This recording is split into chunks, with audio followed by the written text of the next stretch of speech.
Boa tarde, meu nome é Carlos Nepomuceno, mas o pessoal me chama de Nepô, porque no Brasil, para fazer sucesso, só 4 letras. Xuxa, Pelé e Zico, e Lula é a exceção que justifica a regra, certo?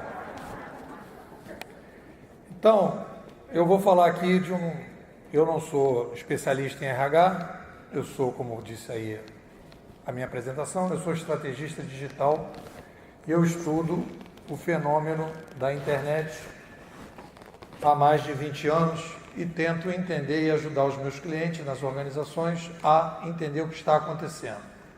Como eu já sou uma pessoa uberizada, vou fazer o sorteio de um livro, porque quando vocês forem fazer a avaliação, vocês vão me dar 5 estrelas, porque estou sorteando. Então, quem quiser escrever o nome e o e-mail, pode botar ali, está ali no final da palestra, eu vou sortear esse livro, que é o livro, esse aqui é um livro chamado Administração 3.0, esse livro está saindo pela Alta Books, e esse livro foi uma espécie de brainstorm com os meus alunos durante o ano passado, e esse ano eu fiz um banho de loja, está saindo na livraria, é o último livro, esse aqui é o último exemplar dessa fase, e agora a gente está lançando esse livro na livraria. Bom, então, o que eu quero trabalhar com vocês? Eu quero fazer uma jornada com vocês, porque o grande problema que a gente tem hoje, o principal problema que a gente tem hoje é um problema de mentalidade. Nós temos hoje uma crise de mentalidade. Os taxistas não conseguem entender por que o Uber aconteceu de repente e eles perderam o espaço no mercado. Os políticos em Brasília não conseguem entender que existe hoje um outro movimento na sociedade, que existe hoje um fenômeno que é o da Lava Jato, e que eles não podem mais continuar praticando a política que eles praticavam durante mais de 100 anos. As empresas olham para o mercado, continuam agindo como se nada tivesse acontecendo, como se tudo fosse continuar do mesmo jeito, e você vê organizações, setores, cada vez mais perdendo valor no mercado, competitividade. Mas mesmo com tudo isso, eu chamo isso de mentalidade suicida. Porque não é uma questão racional que a pessoa diz assim, não, eu estou fazendo tudo isso, mas eu estou ganhando dinheiro. Não, a pessoa continua pensando do mesmo jeito e está perdendo dinheiro. Então existe uma coisa que a gente pode chamar que é mentalidade suicida. Então essa crise de mentalidade que a gente está vivendo é uma crise de mentalidade porque nós tivemos uma mudança no macro cenário da sociedade, tivemos uma mudança numa estrutura, num nível muito alto da sociedade, mudanças que vêm são resultados de processos que estão se concluindo há 70 mil anos, nós estamos fechando processos, estão fechando assim, 70 mil anos, algumas coisas estão fechando ciclos de 500 anos, outras estão fechando ciclo de 200 anos, e a gente não tem ferramentas, as organizações não têm ferramentas para entender o que está acontecendo. Nós somos viciados, intoxicados pelo modelo americano de pensar. O modelo americano de pensar é ótimo para fazer e péssimo para filosofar. Os americanos estão nos atrapalhando quando a gente pensa sobre o futuro. Os americanos não têm ferramentas filosóficas para entender o futuro. Crises de metodologia são resolvidas por filósofos. Porque filósofos trabalham com mentalidade. E nós não estamos querendo saber de filosofar.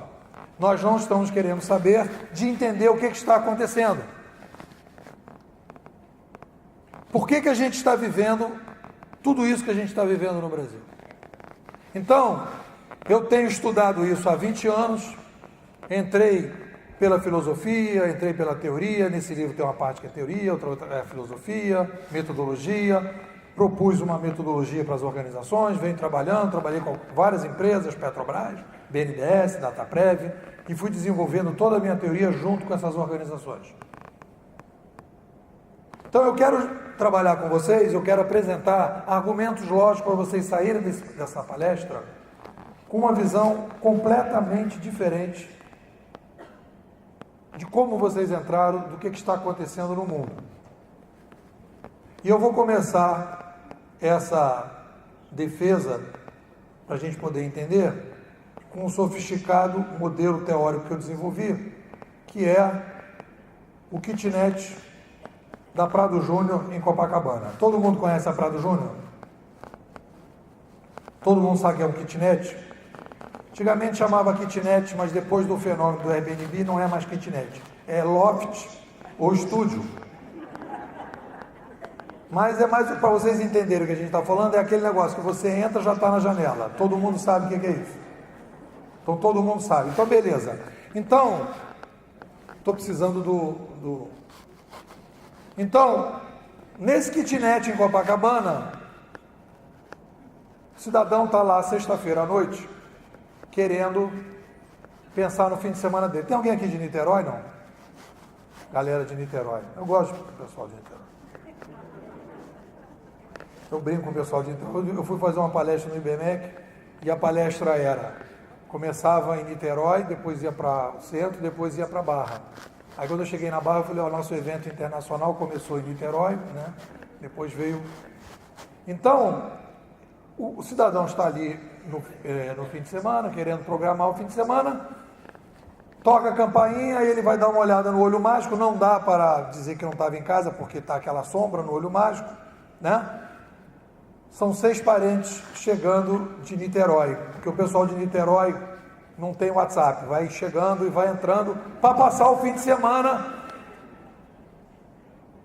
no kitnet do cidadão. Então eu vou pedir para vocês me ajudarem, está aqui, ó, tem até luzinha bacana, quais são os problemas que terão que ser administrados nesse kitnet, nesse fim de semana, por favor. Espaço, calma, vamos lá, espaço, qual o outro? Hein? Banheiro. O outro, por favor. Comida, boa, comida.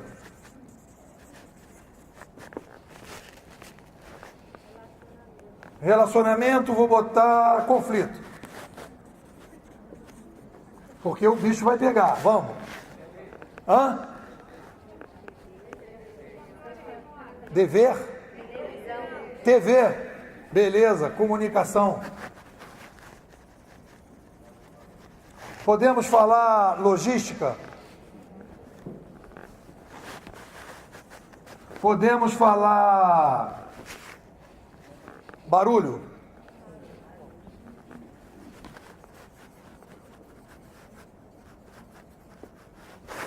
Sujeira?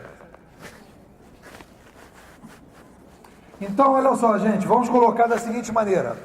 Nesse kitnet, neste fim de semana, certamente esses problemas vão acontecer, sim ou não? Não tem como mexer com isso. Se eles continuarem lá e não voltarem para Niterói, certo? Parece que eles não vão voltar. Por favor, me digam quantos habitantes tinha o nosso planeta em 1800. Alguém sabe? 1800. Chutem. 700 milhões, um pouquinho mais. 1 bilhão. 1 bilhão. 1 bi.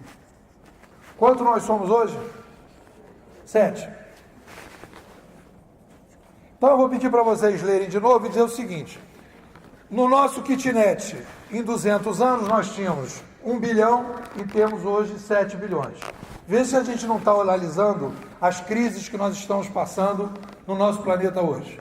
Vou ler para vocês. Espaço, saneamento, alimentação, conflito, comunicação, logística, poluição ambiental, sujeira e barulho. Sim ou não?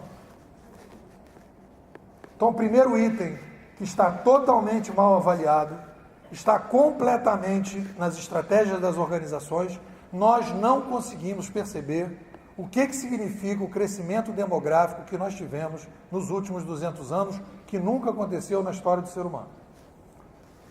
O Brasil, em 1900, tinha 30 milhões de brasileiros. Hoje nós somos 210.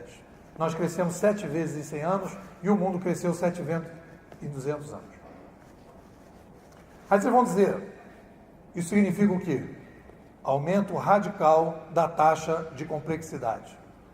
Como é que eu meço taxa de complexidade? Simples. Se eu tenho 7 bilhões de habitantes, eu tenho 21 bilhões de pratos de comida a serem produzidos todos os dias. Vou repetir, 21 bilhões de pratos de comida. Ou seja, eu tinha uma complexidade há 200 anos de 3 bilhões de pratos de comida e hoje eu tenho 21 bilhões de pratos de comida. Todos os dias. E se a gente colocar isso na roda, a gente vai dizer que nós temos um problema de complexidade de espaço, de saneamento, de comida, de conflito, de logística, etc, etc, etc. Então, quando eu comecei a estudar, para poder entender a revolução que a gente está passando, o primeiro dado que me chamou a atenção, porque para você fazer um cenário, você tem que entender a causa da mudança. E a coisa que mais me chamou a atenção foi que, quando a gente aumenta a população, fortemente há um impacto por necessidade de mudança mais adiante. Eu não posso ter um barraco que foi construído para morar uma pessoa e de repente chegar em 6 e continuar com o mesmo barraco. O barraco precisa ser reformulado. Faz sentido isso ou não? Então, a primeira causa de tudo que está acontecendo no mundo é: nós tínhamos um déficit, nós tínhamos uma latência, que era o aumento da complexidade, e nós não estávamos conseguindo lidar com essa complexidade. Esse é o ponto principal das causas do que a gente está passando. E aí, o que a gente vai entender? Nós vamos entender que a nossa espécie, o ser humano, é a única espécie viva social do planeta que cresce demograficamente. Olha que coisa nova que a gente tem que colocar na nossa mentalidade para pensar diferente. O lobo, a matilha de lobos, tem 30 membros. Aquela matilha não cresce além dos 30 membros. A organização dos lobos, a comunicação dos lobos, a forma dos lobos se organizar é fechada, é genética. Então, se lobos começam a crescer, se dividem os lobos. Você não vê 7 mil lobos na savana, você não vê 8 mil elefantes na savana, você não vê 500 leões. São grupos pequenos que se administram de uma determinada forma, porque eles têm um modelo de comunicação e um modelo de administração fechados, genéticos. O ser humano não tem, isso é a coisa mais importante para vocês entenderem por que as organizações de vocês vão mudar radicalmente, e vocês não estão se preparando para isso. O ser humano é uma espécie aberta, porque é tecnoespécie. E aí vai responder um pouco a provocação. Nós somos uma tecnoespécie. Quando nós começamos a crescer, começa uma demanda por mudanças tecnológicas para que nós possamos resolver o problema da complexidade. E de tempos em tempos, não é a primeira vez que a gente faz isso, nós criamos revoluções civilizacionais. Nós estamos vivendo a terceira revolução civilizacional. A primeira, a chegada da oralidade há 70 mil anos, quando nós criamos agriculturas, aldeias, etc, etc. A segunda, a revolução da escrita, há 8 mil anos, quando nós inventamos a escrita e as grandes religiões que nos permitiram sair das aldeias. Os 3 livros que estruturaram as grandes religiões, que permitiram a gente sair das aldeias, são 3 livros escritos que estruturaram e foram o centro desse novo modelo. A Torá, a Bíblia e o Alcorão. Todos os 3 livros que só foram possíveis porque a gente surgiu com a escrita. Tivemos uma passagem fundamental, que foi a chegada da escrita impressa em 1450, que estrutura a sociedade moderna. E em 1800, depois de 350 anos, nós fazemos revoluções liberais, primeiro a inglesa, depois a americana e depois a francesa, e temos a sociedade moderna. 200 anos crescemos por causa das revoluções liberais e chegamos ao impasse que nós temos hoje. nós estamos no fim de uma era, nós estamos no pior momento, nós estamos no fundo do poço, nós estamos na pior situação possível, porque nós crescemos demais e não tínhamos tecnologias para poder recriar a sociedade. A péssima notícia é que a gente está no fundo do poço. A boa notícia, nós estamos começando a sair do fundo do poço. Quando a gente vai comparar a revolução cognitiva do papel impresso em 1450, a gente percebe que o ciclo foi mais ou menos parecido. O Sérgio Moro guarda bastante proximidade com Lutero em 1500, porque o Lutero olha para dentro da igreja e vê a corrupção, a centralização, a hierarquia, totalmente fora de princípios que foram criados, e aí ele começa a questionar, e aí ele começa todo um processo de mudança da sociedade. Lutero foi o primeiro liberal clássico a partir de 1500. E vocês vão ver manifestações, como a gente está vendo no Brasil, questionando o poder hierárquico que depois aconteceu na Revolução Francesa, que cortaram a cabeça do rei, como a gente também está cortando a cabeça de alguns reis aqui, e a gente então vai construir uma nova sociedade. O que eu quero dizer para vocês, e o grande problema que está acontecendo nas organizações, na maior parte das organizações, é que essa mudança está acontecendo na estratosfera, e as organizações estão trabalhando aqui embaixo, acreditando que isto que está acontecendo aqui em cima não terá impacto nas organizações. E as organizações estão querendo trazer esse mundo do lado de fora, de Facebook, de Uber, etc. papá, que é a pessoa chama, né? A pessoa chega assim, depois vamos fazer aqui inovação, mas não vamos mudar nada. Vamos inovar, mas não vamos mudar. Inovação total, mudança zero. Então o que sobra para o funcionário? Muitas vezes para o pessoal da RH, vai levando a galera aí, que eu chamo de inovação Rivotril. Chama um cara, o cara faz uma palestra motivacional, a galera passa 2 semanas ligadaça, e depois começa a decair, aí fala, precisamos de um outro motivacional. Aí para passar mais 2 semanas, motivação, que eu chamo de inovação Rivotril. Só que a organização ela não está ficando mais competitiva, ela está perdendo a competitividade.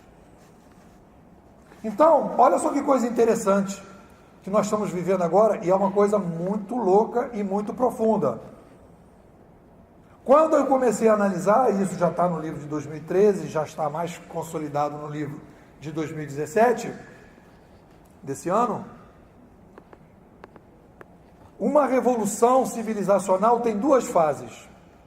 A primeira fase de uma revolução civilizacional é a chegada da nova mídia, uma revolução na comunicação. Já estamos vivendo isso. A segunda fase de uma revolução civilizacional é uma revolução organizacional. Aí eu vou olhar para o Uber. O Uber não é um novo modelo de negócio. O Uber é um novo modelo de administração. O Uber vem matar os gerentes, os chefes, os supervisores.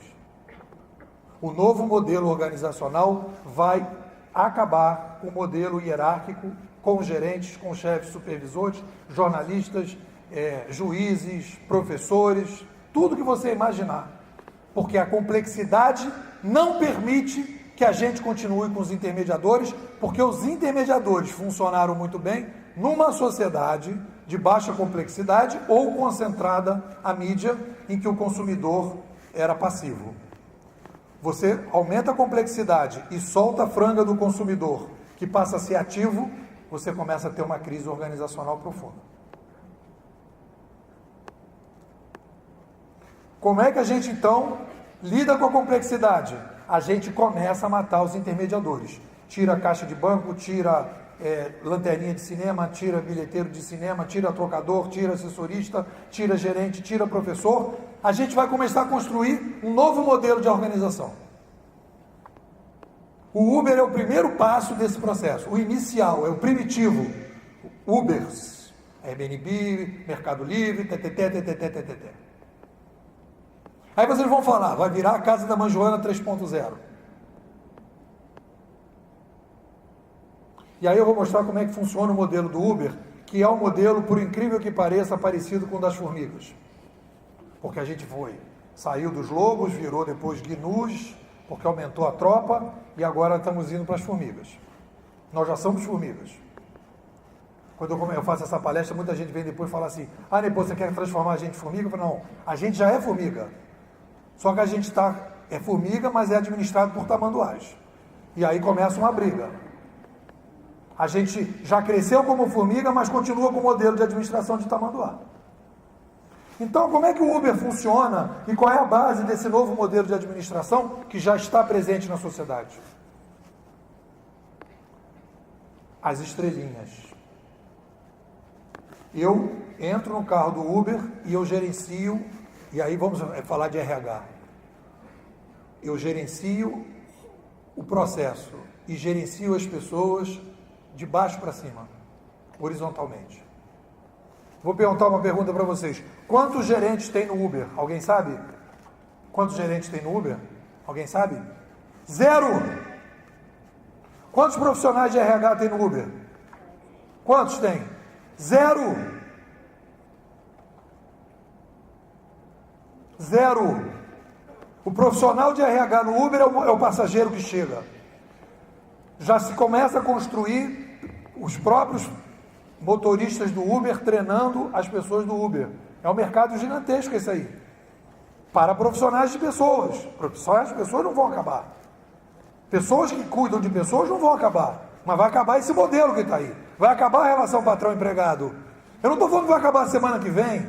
Depois você está falando de semana que vem? Se eu estou falando de 70 mil anos, pode demorar. Vocês podem dizer, eu vou me aposentar. Não vou nem me tocar com isso. Só que as empresas estão perdendo valor porque a sociedade está se uberizando de uma maneira muito rápida. Então, o modelo que a gente está construindo, a grande novidade, na minha humilde opinião, qual é? A gente está construindo um novo modelo de administração que, pela primeira vez, a gente consegue lidar com a complexidade a baixo custo, de maneira eficaz, sem precisar de gerentes. Essa é a grande novidade de tudo que eu analisei, de tudo que eu vi.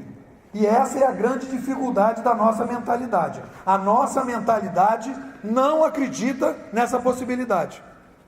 Os professores que eu dou palestra não acreditam que a educação de qualidade será colocar as pessoas aprendendo sozinhas na internet.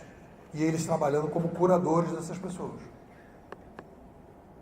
Então, quando a gente começa a falar da uberização, e a gente começa a falar de um processo de passagem da gestão, e aí eu quero dizer uma coisa interessante, porque quando eu saí uma matéria na época negócio, uma entrevista comigo, que eu disse que os gerentes iam acabar, eu ganhei cacetado de tudo que é lado, tive que andar de boné, óculos escuro. Mas eu falei, os gerentes não vão acabar na gestão. Sem gerente a gestão não é possível imaginar a gestão. O que eu estou dizendo é que na curadoria não tem gerente.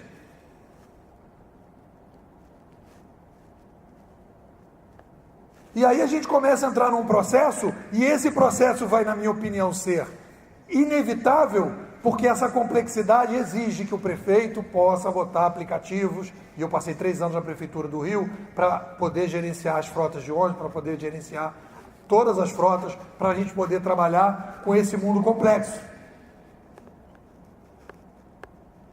Como é que funciona e como é que a gente está imitando as formigas em função do aumento de complexidade que nós tivemos? Suponhamos que aqui seja um caminho, e as formigas estão andando aqui pelo caminho procurando comida. Aí tem aqui um caminho, eu venho andando aqui, eu sou uma formiga e vou ver se tem comida nesse caminho aqui, vou até o final para ver se tem comida. Se tem comida, eu que sou uma formiga tenho um mouse bundástico, porque a formiga tem um mouse bundástico. Ela vem curtindo o caminho com rastro químico. Quando ela vem curtindo o caminho e deixa o rastro aqui, todas as formigas, sem nenhum gerente, já sabem que aqui tem comida. E elas vão entrando automaticamente. Porque existe a possibilidade de um rastro que foi criado. A última formiga, quando sai e vê que não tem mais comida, o que ela vem? Ela vem com o mouse bundástico dela, descurtindo o caminho. Está dando para entender que existe uma outra possibilidade de administração, que não é mais a necessidade de um gerente, porque o gerente ficou obsoleto dentro de um mundo de 7 milhões de pessoas. Então, para fechar, como é que as empresas têm que lidar? A Gartner tem um conceito que eu dei uma arrumada nesse conceito, eu chamo de mundo bimodal.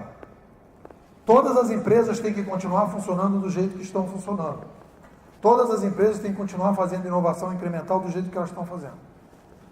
Mas todas as empresas têm que se preparar para saber que existe um bimodal, que existe uma outra coisa do lado de fora, que ela tem que botar o pé nessa outra coisa. Seja um laboratório de inovação, seja uma aceleradora de negócio, seja qualquer coisa. E esse espaço de fora, para experimentar esse novo modelo, esse espaço de fora não é pensando que vai desenvolver coisas para cá, que a maior parte dessas aceleradoras estão fazendo, e depois volta para trazer para cá.